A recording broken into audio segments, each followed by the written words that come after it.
Hello, everyone. Good morning. Thank you for coming to this session. Really happy to see you, see your happy smiley faces this morning. So my name is Steve. Like as advertised, I work at Microsoft. Most of my career so far, I've focused on web. Building web UIs, web platforms, web frameworks, things like that. But like many people in the last few years, I've started to direct a lot of my attention to AI, so where a lot of energy in our industry is going at the moment. And I'm sure the same is true for a lot of you. So let's find out. Can you do a quick hands up if you consider yourself a web developer? Yeah, that's like, I'd say 80% of the room. How many of you have got in production now something that you would consider to be AI in any way? Yeah, way smaller number. Like we're talking perhaps under 10% of the room there. So that's cool. There's clearly a lot of growth area, a lot of growth potential in this area. And so what we're going to talk about this morning is the intersection of these two things, web technology and AI, and in particular, how to make stuff useful. Now that word in the title is doing quite a lot of work here. That's perhaps the most important word. What do we actually mean by useful? How can AI actually be useful? Well, one way that AI can potentially be useful, you might be thinking, is to advance your own career. You know, it can be a way that you can build some cool demos, if you can impress your boss, get a promotion, put something in production. Who cares whether anyone even likes it? That doesn't matter because you've got your promotion by now. And I would admit that that is genuinely one of the main use cases for AI that a lot of software developers are thinking at the moment. And if that's your concept, well, you know, I'm not here to judge you, but that's not really what we're going to focus on. I want to focus on usefulness from the point of view of your end users. So what we want is to be able to develop stuff that people are actually going to use. And I don't just mean they use it because you've taken away all the other ways that they could get their work done, although that does happen sometimes. I mean that there are different ways that people could get their jobs done, but they're choosing to use some AI feature that you've shipped because it actually saves them some time. And I don't mean that, you know, that's just like your opinion, dude. I mean, it actually is real. So not only do people use it and you can measure it from, you know, your usage stats, but also that it produces the right useful results for them. So it's not just producing hallucinations, it's not just producing garbage, but actually produces the right things. And you can measure that. You can actually score it numerically. That's going to be a key thing that we're going to be trying to get to by the end of this talk, is actually objectively measuring the correctness and usefulness of what you're doing. Okay, so there's quite a lot that we're thinking about, like how to bring in here, and it might be easy to lose track of what we're trying to achieve. So hopefully, let's just set some expectations. What we're trying to do by adding AI features is improve things for the human beings who use your software. So the actual people who are going to work with it all day, we want to give them more control, more freedom, productivity, and general satisfaction in their work lives. That's what we're going to be aiming towards. And AI can contribute to that in a few ways. One of the main ways is that it provides the right information to people. So it could be the right individual bit of information that's pertinent to the moment, or it could be aggregating loads of data and summarizing it in some way to produce the right kind of summary. One way or another, you're producing the right information for people and allowing them to skip the boring parts of their work so that the human beings can do the things that they are actually good at. They can bring their creativity, their autonomy, and, you know, deliver the value that they can within their day-to-day work. All right, so that's what we're aiming for. Now, it feels like a long journey. I know it feels like a bit of a climbing up a mountain, as per the tedious analogy here. So what we're going to do is try and break it down a little bit into different stages, and we'll go through some demos of doing this in different ways that get increasingly sophisticated as we go. And we're going to start at the bottom here with ways that we can use AI just within the UI layer of our application. So the premise here is you've already got some software. You don't want to throw it away and rewrite it completely. You don't even want to redesign your UI very much. You want it largely to stay the same, but just make it more intelligent and more productive, more useful in some way. So let's have a go at doing that. And we'll do this in a few different ways. Let's get started with this example here. So let's say that you've got a UI with a big form in it. You know, it could be a mailing address form. It could be something like a bug tracking form where you have to fill out all the details. Okay. And there's going to be some human being who has to use this as part of their job. So maybe there's some administrator somewhere who receives emails like this one, and it says, please add me to the system. My mailing address is all this stuff. And the administrator looks at it and goes, okay, Veronica, I will add you to our system. So they start typing Veronica, and then they think, oh wait, hang on, there's a special O in there, so I better copy and paste that. Also, I'll copy and paste the surname, and I'm going to copy and paste the phone number. And they get to about this point and they go like, oh, I can't do this. Do I have to spend all day every day doing this sort of thing? I'm a human being. So they come to you, the software developer, and they say, hey, software developer, you think you're so clever, right? Well, why don't you make your software not suck then? And so you think, okay, that's a bit aggressive, but I'll see what I can do. So you go and have a look in your code and see, well, can we bring AI to bear on this, make this a little bit better? Now, if you were in Thomas's talk before this one, you might have a sense of where this is going to go, but you can see it again just now, and then we'll move on to some other patterns. So when we've got a form like this, we could use AI to automate the process of filling it out. Right, so I've got some source code here. A lot of my demos are going to be in .NET because that's the background that I work on. But it doesn't matter whether you're a .NET developer or whether you use whatever other technology you like. I'll also do a demo in JavaScript, another one in Python. So you'll get a sense of this from a few different angles. But even if you don't get the code, it doesn't really matter because the general principles and patterns will apply. All right, so I've got this big HTML form with some special things in it, these different components for inputs and such. And what I'm going to do is add something called a smart paste button, and I'll show you how you could implement something like that in a minute with whatever technology you like. Okay, so how would a smart paste button work? Well, I've added that to my form, and what that could allow our user to do now is maybe just copy all the data that's relevant to this form, hit on a smart paste button, and then AI will look at that and match that up with all the fields on the form and populate it properly, okay? Not just mailing address forms, but maybe things like this bug tracking one or whatever. So here, let's say we've received this little message from our boss through Slack or Teams or whatever, and it would be nice if we could just copy that, come over to the bug tracker, hit on the smart paste button, and it would fill out all the right drop downs, pick radio buttons, make a title, write a sensible set of repro steps based on what they've written, all that kind of stuff would be quite nice. Right, so implementing something like that, it's not that difficult. The main thing is you just need to have some way of calling a language model. Okay, so let's have a look at how we can do that in this case. So here I'm going to find the code that does the inference on that.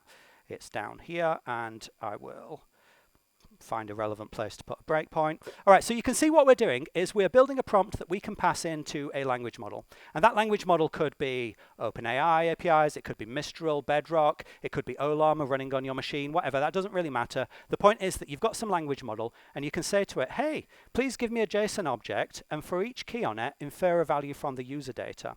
And let me just put a breakpoint in here so we can see what prompt it actually generates for real. If I just hit paste on this again, you'll see it's hit my breakpoint now, and we've generated, oh, it's really hard to see on this tiny screen. Okay, we've generated that prompt. I'm just going to actually copy that value and paste it into a new tab so we can read it. All right, so we've told the language model respond with a JSON object. We've got this list of fields. I didn't have to hard code that. You could just write a bit of JavaScript that walks through your form, gets the list of fields, and sends that to the server so that it can generate this prompt. And it tells it, for each field, infer a value. Don't explain what you're doing, just infer values, okay? So then that's going to go back into the browser, and again, we have a bit of JavaScript that walks over that and uses it to populate the form. Not too difficult and works pretty straightforwardly. Okay, so let's get rid of that breakpoint. All right, so that is an example of a general pattern called data extraction. So there's lots of cases where you could do that, where you could have people upload forms or supply audio data or whatever, and out of this unstructured data, you're going to pull some structured data that you can make useful within your application. All right, let's look at another UI pattern, and this time we're going to look at Typeahead.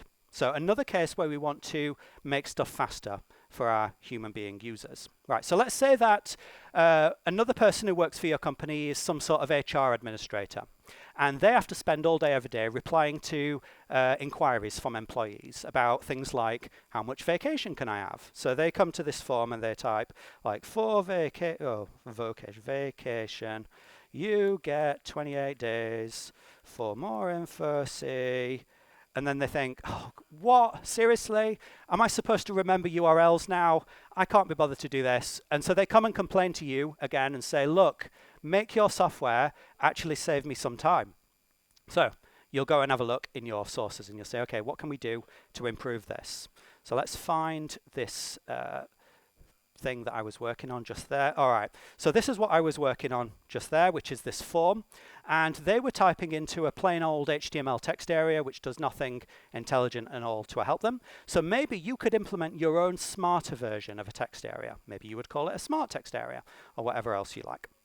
Okay, and what will that do? Well, it could be something that you can configure with a user role and a set of user phrases, which in this case I've set up to be an administrator, and the set of phrases is a list of things that give information about the policies in our company, like how much vacation you have, what the URLs are for different things, what the email addresses are, and all kinds of stuff like that. Okay, so now when the user starts typing for vacation you get, and if they just pause for a moment, then the language model is going to make a sensible way of completing what they're typing. Okay, for more info, see, I'm not sure what the URL is, but it's okay because the system will pick the right one out, or email us at whatever it is. Yes, that.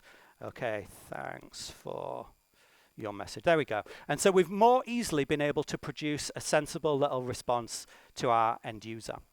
And in terms of how that works, well, it's more or less the same thing that we saw before. So we'll have a look at where the inference for that happens, which is down here. All right, so this time we're building a prompt that says, predict what text the user in the given role would insert. And we give it various other bits of guidance like, don't make up new information, never invent new information, because we're really keen on not inventing new information. And, you know, if you don't know what they're going to say, just reply with no prediction. Various ways of hinting it to not just make up garbage, but to only respond if it's got high confidence where the sentence is going. Okay. In this case, it's also using a technique called few-shot examples. So we're going to give it a series of examples of different forms of completion, like here, if it's a family member sending a text, you might use a phrase like this. For customer service, you might use a phrase like this, and so on. And then at the end of it, we're injecting the list of phrases that are specific to this particular text area. So it's not very difficult conceptually. The only hard part about implementing something like this is the actual JavaScript that is going to, you know, produce this grayed out text and allow you to select it by pressing tab. So if you want an example of how to implement that, I'll give you a link to the source code that I'm using here later, so you can steal that if you want to. But apart from that, the stuff that's happening with the language model is pretty straightforward. Okay, so there's another pattern, Typeahead. Let's look at another UI pattern that we can use to accelerate things for our users, semantic lookup. All right, so this ties into the whole general area of semantic search, but if we want to apply it specifically to our UI, we don't want to redesign our UIs, we just want to use our existing UIs but make them smarter. Think about the cases where you've got drop-downs in your application. Like, let's say that this is an expense tracking system, and I want to track expenses for a plane ticket, but I have no idea what the expense category for plane tickets here. So I'm just going to type plane, and it's going to use semantic matching. So even though there's no substring match on that word in this output, it will be able to match semantically. I'll show you how that works in a sec. Or if I type cats, you know, it's going to suggest pet care and charity and so on. I don't actually know why it suggests clothing, because I don't wear my cat, nor does my cat wear any clothes. But anyway, the first few examples do make sense. Okay. Similarly, if it was bug tracking, maybe someone comes along and tries to tell you that your software is slow, but then they'll be prompted to use the correct label for that, which is performance. Or maybe they're saying there's a problem with mobile, and it'll prompt them for either Android or iOS. Or if they say there's a problem with desktop, it'll prompt them for Windows or Mac. Now, how does it know to do that? Did I have to program in all these associations, like between the word mobile and Android and so on? No, I did not, because, of course, this is using a language model. But, critically, it's not using the same kind of language model that I used before.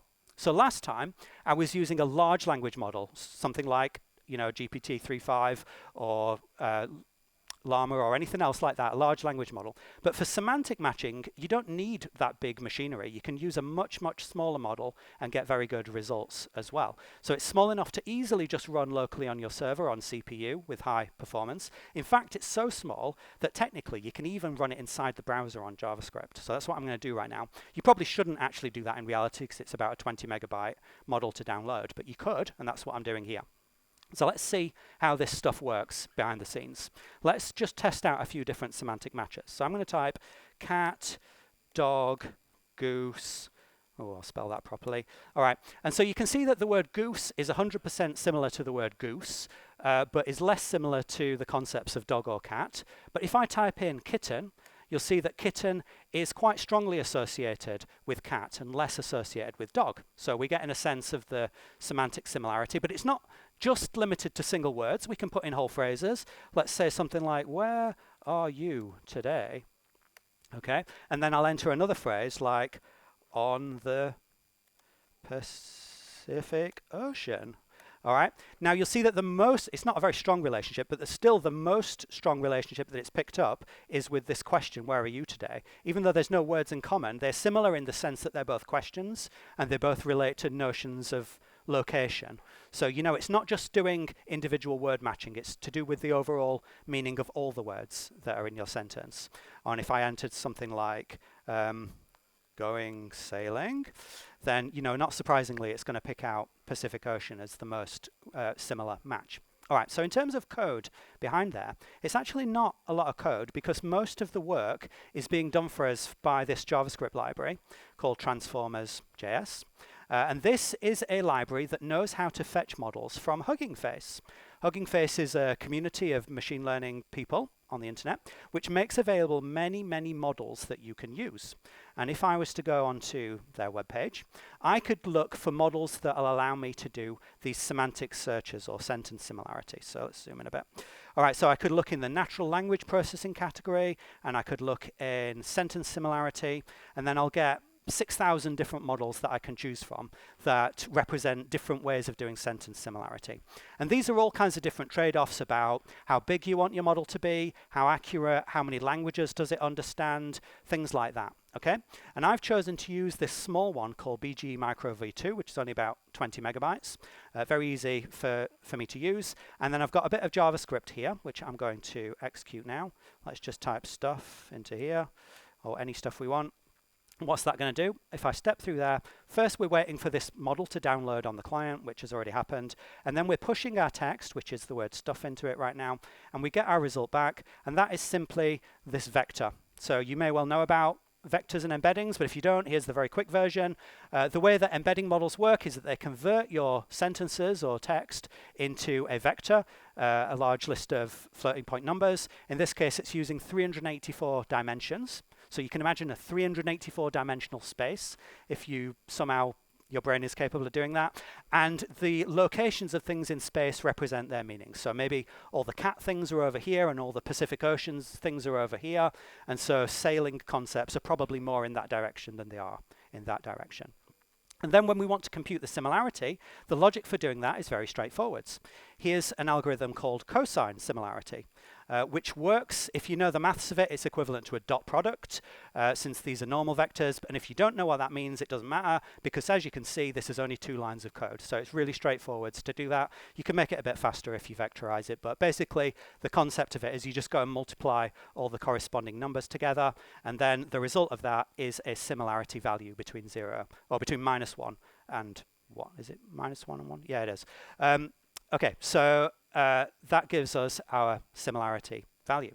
Okay, so that is the basis of how we can implement features like the semantic matching in drop-downs, and it's very, very cheap to do that on CPU because it doesn't even require a large language model. All right, so those are some starting points for us to make our applications more useful without having to redesign what the application actually is and what its core functionality is. But maybe once you've done that, maybe once you're sold on that, you might think, okay, well, can we deliver even more value now by going to the next level and using AI within the actual functionality, within the machinery and workflows of the application? So let's see examples of that. Okay, so to give you an example, I'm going to try and pick the most basic and mainstream business scenario that I possibly can. It's not going to be clever or interesting, but hopefully it will be very relatable and everyone knows about it, which is simply e-commerce. So you've got some kind of e-commerce site that you can buy stuff from, but as well as buying stuff, you can also submit support requests. And those support requests are going to go to people who work for this e-commerce company, and they're going to deal with your inquiries.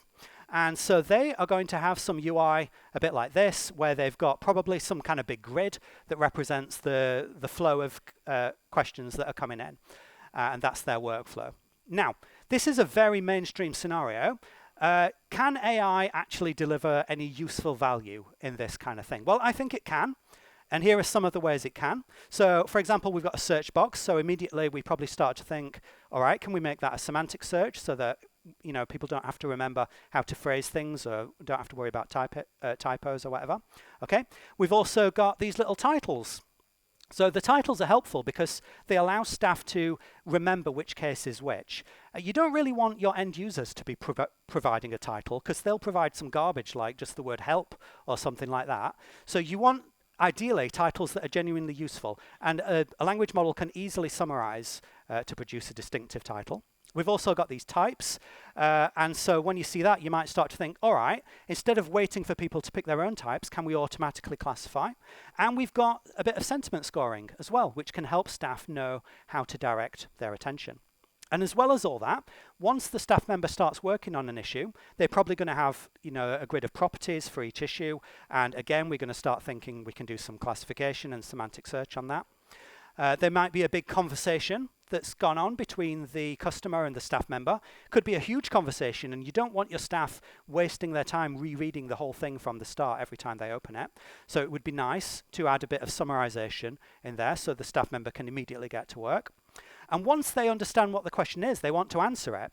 Now, do your staff know everything about all the products, or do they have to look stuff up in a manual? If they do, then at this point, it genuinely is quite useful to have some kind of Q&A chatbot type thing that's going to be able to look in manuals and provide relevant information. But we want to be sure that what information it gives is actually correct. So we'll want to force it to provide citations. And then finally, when the staff member tries to actually give their response, we could do one of these Typeahead type things, like I showed you before, where we've got all this context from the manual and so on, and we can provide the relevant information while they are typing. All right, so I hope you agree, or at least are somewhat open to the idea that AI could add some value in a typical business app like that. Let's have a go at doing it ourselves now in some code, and we're going to start with the summarization.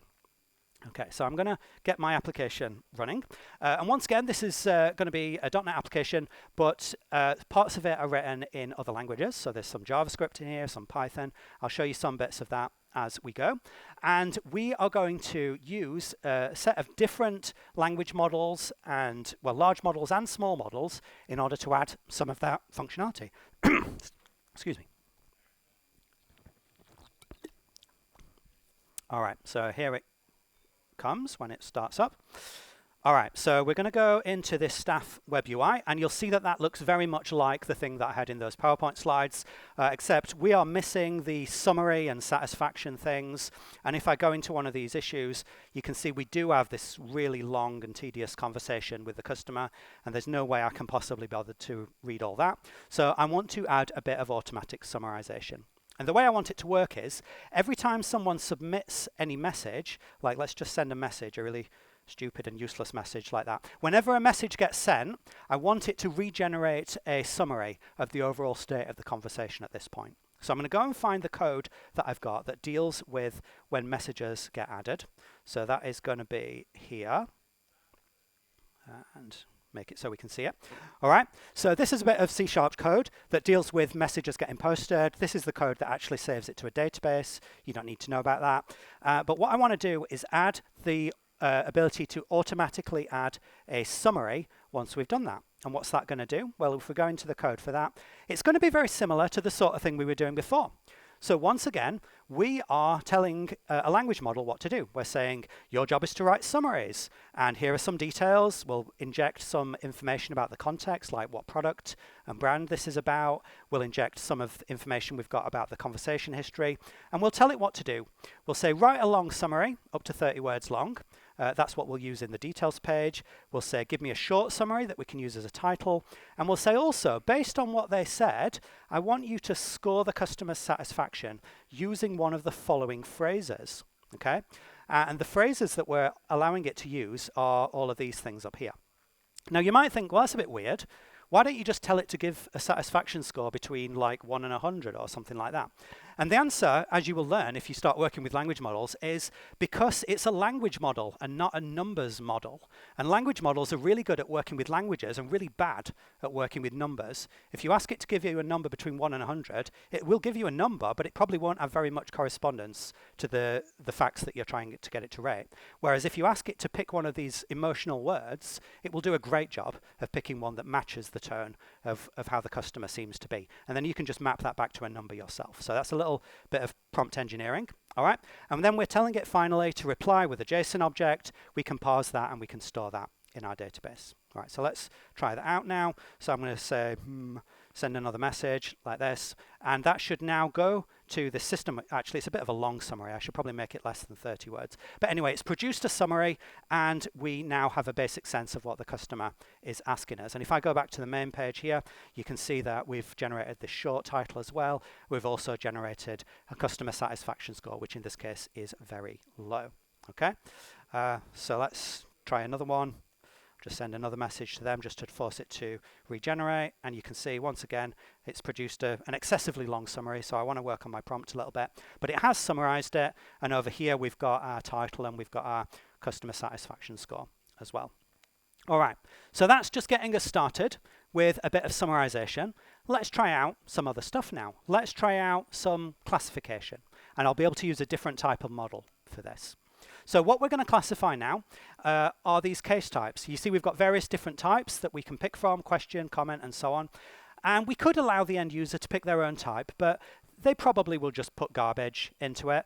And we could wait for our staff members to pick a type as well, but it would be quite nice if instead of waiting for the staff member to do that, we could make our first guess in an automated way. And maybe you can use that to trigger different workflows, like which staff member it goes to or something like that. It might get the wrong case type and they can send it on to someone else, but you know, hopefully 80–90% of the time it will get the right thing first time. All right, so how can we do something like that?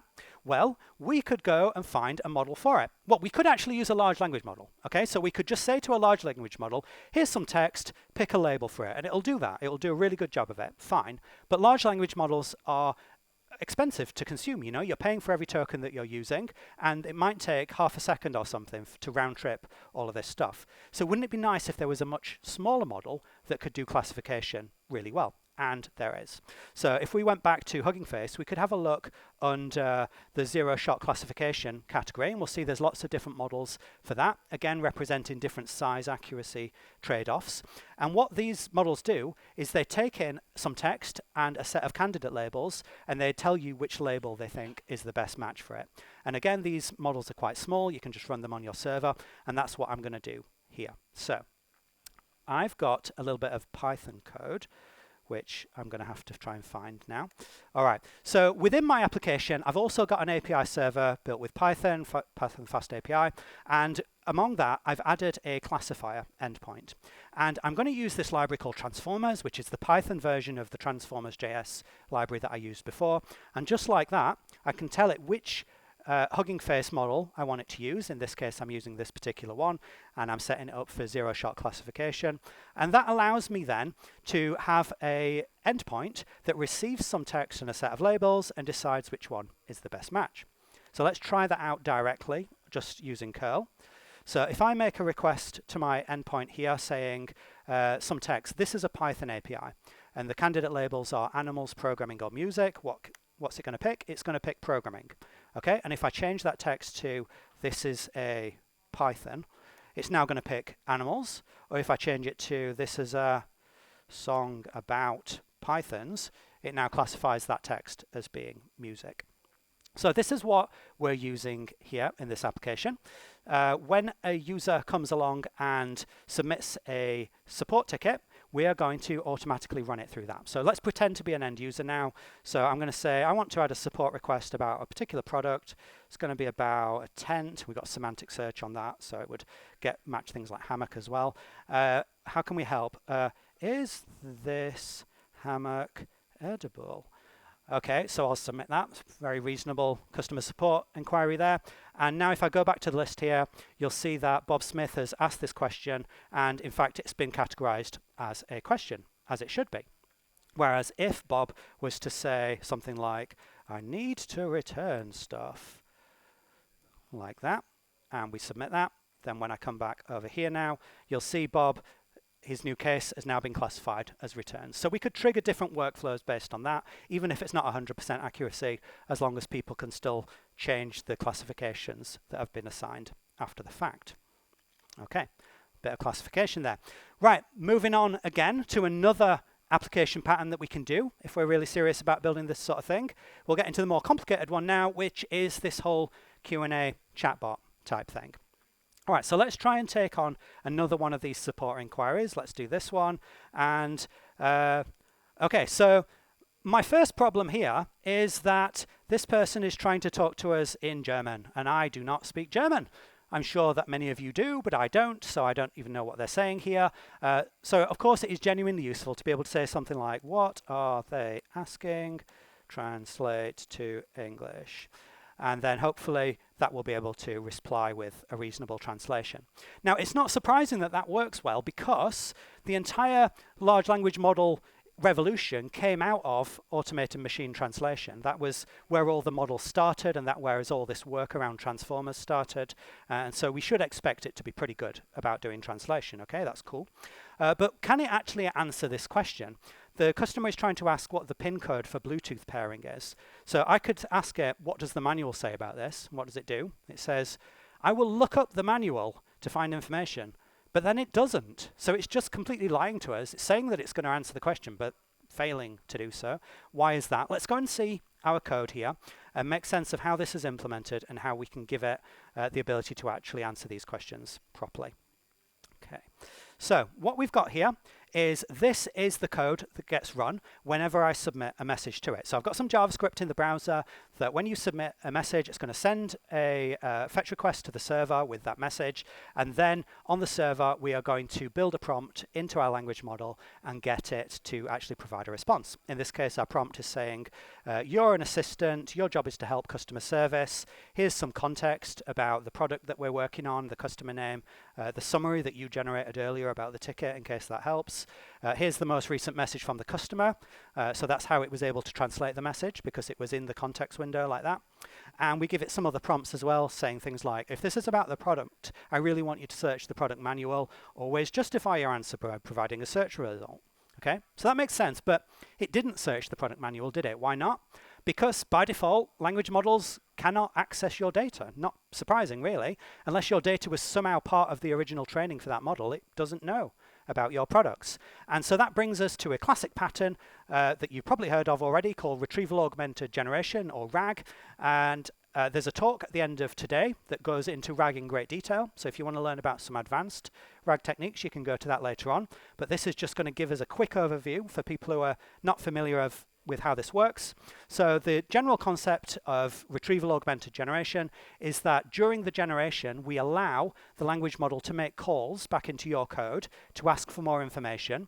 You retrieve that information, give it back to the language model, and then it's able to generate a better response. And the way that you actually allow it to make calls to your code, well, that's going to depend on what frameworks or libraries or APIs you are using. And everyone's got different ways of doing it. This happens to be .NET, and I'm using a library called Semantic Kernel. But if you're using Spring AI, there's another way of doing it. If you're using a Python API, there'll be other ways of doing it. In this case, with Semantic Kernel, the way it works is we have this concept of plugins where you can add functionality that it can call. And I've defined this search manual plugin, which gives a function, a C# method that we can call. And we're saying, if you want a search manual, I want you to give me the search phrase as a string, and I want you to also tell me what product ID this is about. And then you can write your own logic in there that does whatever kind of retrieval you want. So you could do traditional database full text search. You could do semantic search with a vector database, which I am doing here. You can do whatever you want, right? But you return some data based on this search, and then that will augment the generation. So let's try that out. I've got a breakpoint in there now, and I'm going to say, what does the manual say about this? And we should hit our breakpoint. We do. and we can see what search phrase has it decided to use. It's trying to search for Bluetooth pairing pin, which makes sense, and it's provided us with the product ID of 130. So we can put our own logic to do whatever retrieval we want with that. So let's continue execution. And you can see that now it does actually get the manual results, include that in the results, and it's actually provided an answer. It's saying enter the pin 0000. But is that actually right? Well, we've told it to provide a citation, so we can check. Okay, so it's given us this link, and if we click on there, that'll take us into the actual product manual PDF, and you can see it's highlighted the exact basis for the claim, so the staff member can verify that that's actually true. Okay, and so then they could come back and say something like, right, a reply to the customer saying that, just because they don't want to bother doing that themselves, in German, because obviously I want that in German. Okay, now addressed to customer, and we just refine that a little bit until eventually it's given us something that matches what we want. We can just click use as reply, send that to the customer, and hopefully we've got a happy customer at that point, even though they'll be weirded out by why I've just written your name at the bottom of it. Okay, so that is a simple bit of retrieval augmented generation, and you know that's a common pattern that people are increasingly adding into their applications. But around this point, you've got to stop for a second and think, how do we know it's actually working? Like, is any of this real? Like, or is it just giving us random results back? How can we be sure? Like, how do we know that the summaries that we're generating are actually faithful representations of the text? How do we know that the classifications are accurate? How do we know that the claims that it's making in our RAG chatbot are actually accurate? Well, we've got citations, but maybe there's some other conflicting information somewhere else. How do we really know? And so that takes us on to the next stage of our journey, where we reach the point of enlightenment on this mountain, and we become systematic about actually measuring the quality of what we're doing. We find ways of actually scoring numerically the quality of the system, and so we're able to evaluate what effect different changes on it would have. Like maybe some other prompt would produce a better result. Maybe a different model would produce a better result. Let's be systematic about actually finding out. So how can we do that? Well, first we have to decide what it is that we want to evaluate. And for the sake of making this interesting, I'm going to pick the most complicated bit of the software here, which is this Q&A chatbot thing. So we're going to try and evaluate how good its answers actually are. And the way that people normally do evaluation is to create some sort of test dataset, evaluation dataset, which contains examples of the sort of questions that will be asked and what we consider to be the right answers, and then we can systematically try them all out and get a score about how good the answers are.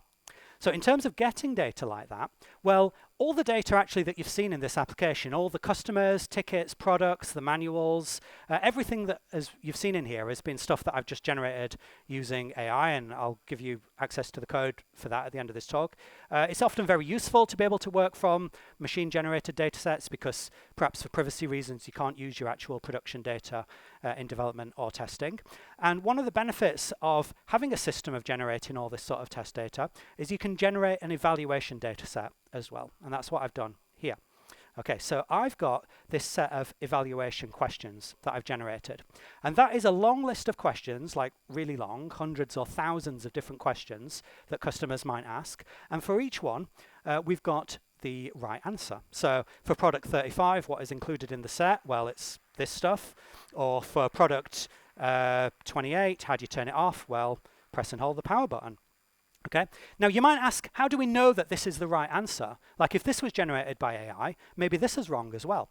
Well, the answer to that is that I'm saying that this is right by definition. Right, I'm defining these to be the right answers because this is what the information that I've used to generate all the other data from. So although in theory there could be small inconsistencies sometimes, in general, this is the basis for all the other data that we've got. So I'm saying that by definition, these are the right answers that everything else is derived from. And once we've got that, we can now run an evaluation loop. So I've got an evaluation project somewhere down here. All right, so once again, it doesn't matter whether you know C#.